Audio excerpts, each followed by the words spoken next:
Hi there, welcome to this video where I'm back at RSPB Coombes Valley.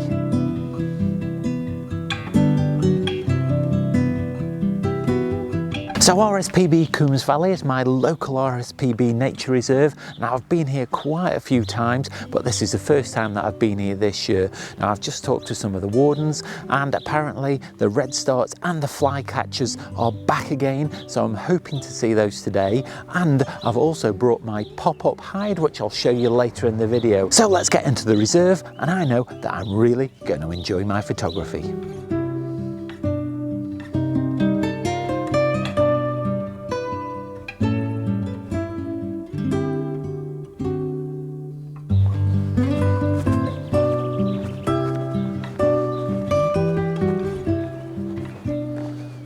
Now I've talked to one of the volunteers, but unfortunately he only works in the office, and so he doesn't know the exact locations of where the sightings have taken place or if there's any birds in nest boxes, but I've got a rough idea of where to visit, and what I'm going to do is I'm going to go to some of the less obvious places first and then walk to where the definite sightings have taken place towards the end of the morning. But I want to go to the more obscure places first while the reserve is still fairly quiet, so I can set up the hide and hopefully see something there. So I'm really looking out now for signs of activity around any of the nest boxes. Now there are several loops around the reserve, and I'm heading for the furthest one out that is least travelled by people. Hopefully that's where I might see something.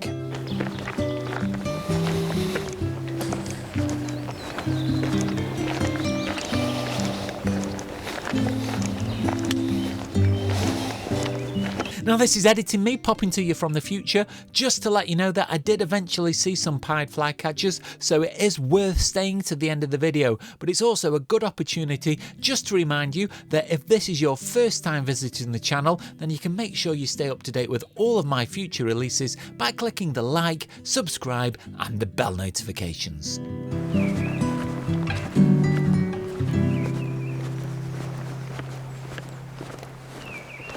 This path that I'm on now is one of the quieter paths around the reserve. It's not really on the main loop and it's not as well travelled, but all along this path there are lots of bird boxes that are set up to allow the pied flycatchers to nest and the redstarts as well. So I'm going to have a very calm, quiet walk along this path. Now I've already seen a tree creeper, but it didn't stay still long enough for me to take its photograph.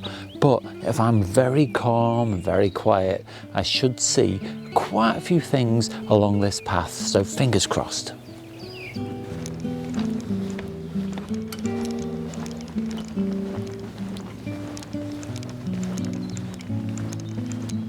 A couple of years when I visited here, this nest box here was occupied, and I did get some photographs of birds going in and out of this box here, but I've just sat for about 10 minutes observing it and it doesn't appear to be occupied at the moment. So I'm going to carry on down the path and see if I see any sightings anywhere else.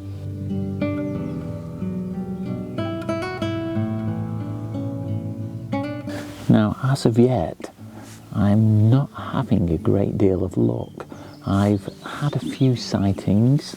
I've seen a long-tailed tit and a couple of blue tits and a blackbird, but that's about it for sightings, and I haven't actually managed to get a photograph. I did just get a single photograph of a blue tit emerging from one of the nest boxes that I've been looking at for a while. But unfortunately, it hasn't come back to the nest box. Now, it could be to do with my presence, and I am sat about 20 metres away from the nest box, so I shouldn't really be within its area where it would make it feel really uncomfortable. And I'm quite quiet and I'm on the floor. But it's not come back to the nest box, so I think it's probably best if I move on in case my presence is disturbing it from building its nest.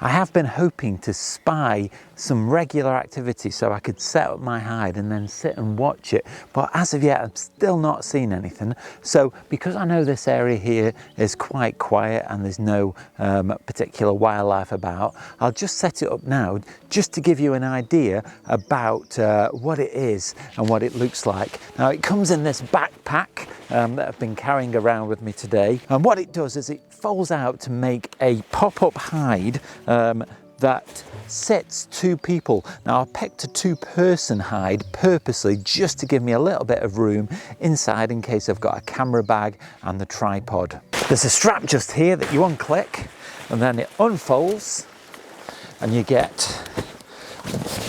the two-person seat just here, and then this part folds over and you've got your hide set up, and it really is that simple. When you find an area that's really good, it can just be up and ready within a matter of seconds, and once you're inside it's really comfortable. And then there are flaps just here, there's a mesh that you can fold out and an area for the camera to pop out.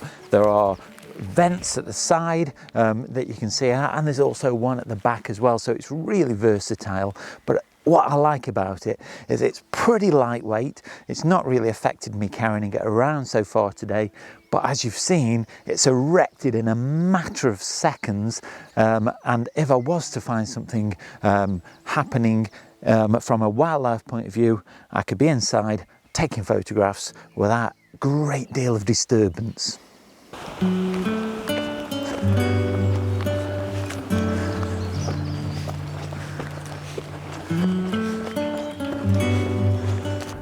Stretching out behind me now is Coombes Valley, because I'm now at the farthest part of the reserve from the car park. I've walked along this left-hand hedge of the valley, and quite high elevation, and what I'm about to do now is descend down into the valley and walk along the river towards a pond where the volunteer said the pied flycatcher has been sighted, and I've also just seen another bird watcher that says the pied flycatcher is about and performing quite well down by the pond. So that's where I'm going to head to now. I'm still keeping my fingers crossed to see a redstart. What I really want to do is photograph one of those. I did see one last year, but again I didn't get the photograph because it flew off before I could get the camera up to my eye.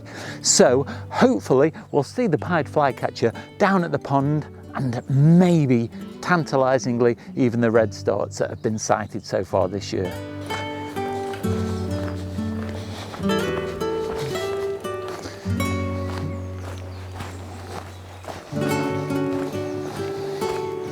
Behind me is a patch of wood anemone and the odd bluebell as well. And so because the bird life isn't really showing very well so far this morning, I thought I'd take some time to get some shots of those. Now I've only got my 200 to 500mm lens with me today, so it is a little bit tricky because it's got a minimum focusing distance of about 1.5 meters. So I've got to be quite a long way away to actually take the photograph. And so I've had to be a little bit creative. What I have done is I took the shot looking slightly down on the wood anemone to just find an isolated flower head that was still in good condition. And then the bluebell as well, I've got the camera very low down. I've lay the camera on top of this log that I'm sitting on just to lift it up ever so slightly to get it to the right height, and I've isolated the bluebell completely from the background, so there's no distractions, and then got the shot. But to do that I used the screen on the back of the camera so I could look down on it because I couldn't get my eye to the viewfinder, and I've also zoomed in on the preview on the back of the camera to make sure I've got the focus really nailed, and for that I've used a manual focus rather than using the autofocus.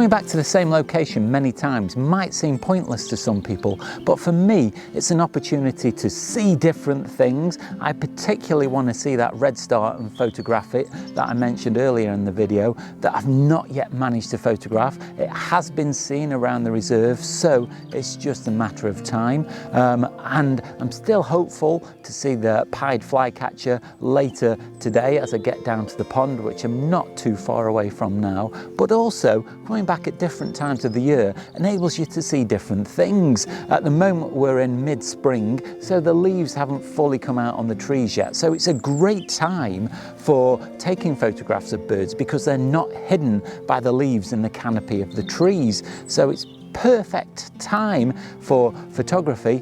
I just need to see the birds. So if nothing happens today, I can always come back another day and the opportunities will still be there. And maybe as the birds get to nest a little bit more, I might spot them coming in and out of nest boxes.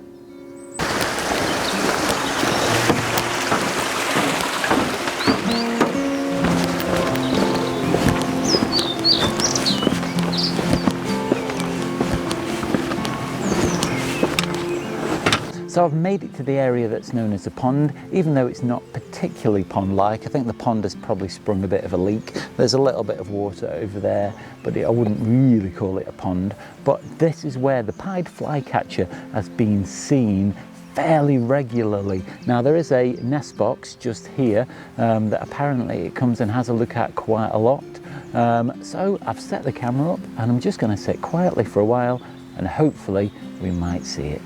Well, it just goes to show that perseverance does pay off. You might be able to hear in the background that the bird is chirping away. There it was just there. I have seen several pied flycatchers. I've got photographs and video as well, and it's still about now. So I'm going to stay for a little while longer, see what else I can get, but I'll show you the best photographs and video now.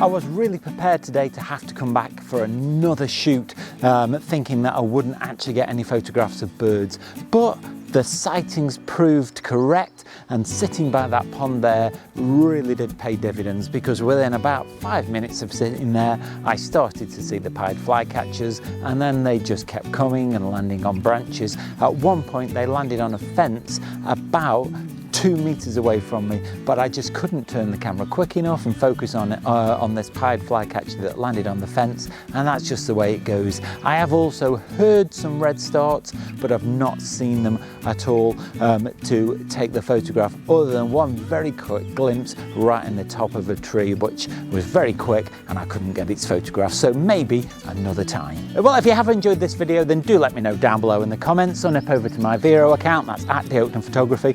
Leave me a comment there, and you can also see lots of my photographs. Now if you like what I do on the channel and want to help support me to make future content like this, you can also visit my Teespring store. There I've got a range of merchandise on offer, so head off over there, because a purchase really does help me out and it's very much appreciated. And also don't forget the super thanks button as well, but you don't have to spend any money at all to support the channel. You can do that simply by clicking like, subscribe and the bell notifications, because it really helps me out and it makes sure that you don't miss out on any future content. Watch out for next week's video. That goes live on Sunday. In the meantime, go and check out this video just up here. But all that's left now is to say, stay safe, and I'll see you soon.